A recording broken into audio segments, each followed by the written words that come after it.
Hey everybody, it's Brian and welcome to the 40-second Q tutorial with C++ and GUI programming. Today we're going to cover the QStringList. Now if you look up the documentation, the QStringList provides a list of strings. Now you might be wondering, why do you need this? You've already got the QList and QLinked list and QMap. Well, the QStringList adds additional functionality that makes your life working with a list of strings much, much easier. And we're going to cover some of those. So let's just jump right in. I've already got a console program made, and I've included a reference to QDebug. And we will just say, alright, include QStringList.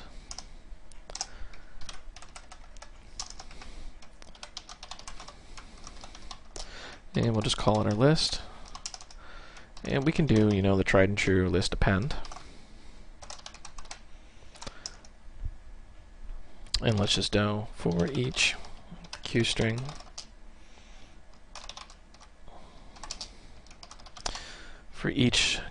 in our list. We're just going to print these out here.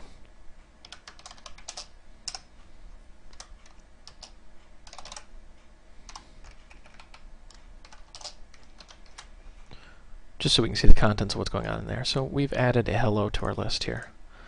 Now, one thing you can also do is say, let's say you have a string.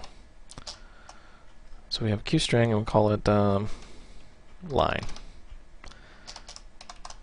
And we're just going to say A, B, C, D, E, F, G.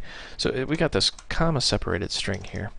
And what we want to do is we want to get these items into this list. And we want a very simple way of doing that. So what you do is you say list equals line.split. And you just give it a separator so it knows what you want it to split on. And let's compile and run this. And sure enough, A, B, C, D, E, F, G. So we've just very simply split all those apart. Now one thing you can do after you've done that is, let's say we want to do replace in strings. And one thing we want to do is we want to replace all the occurrences of a string. So we'll say anything's a B, we want it to say Batman. Compile and run this. Sure enough, B has been turned into Batman. Okay. Now let's say we've got our list and we've done some manipulation to it, and we want to turn this list into a big string again. So let's just say QString, and we'll call this after, equal list join. And we want to separate these with a comma again. And let's just print this out, so QDebug.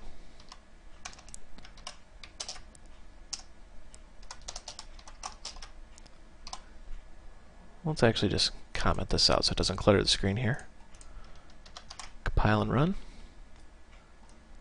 And there is our list converted back into a QString.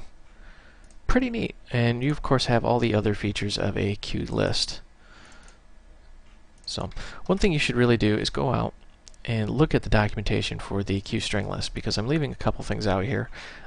It's a very, very powerful class, and if you're going to be working with a list of strings, I highly recommend you use the QStringList instead of just a QList, because you get all this added functionality. So this is Brian. I hope you found this tutorial educational and entertaining, and thank you for watching.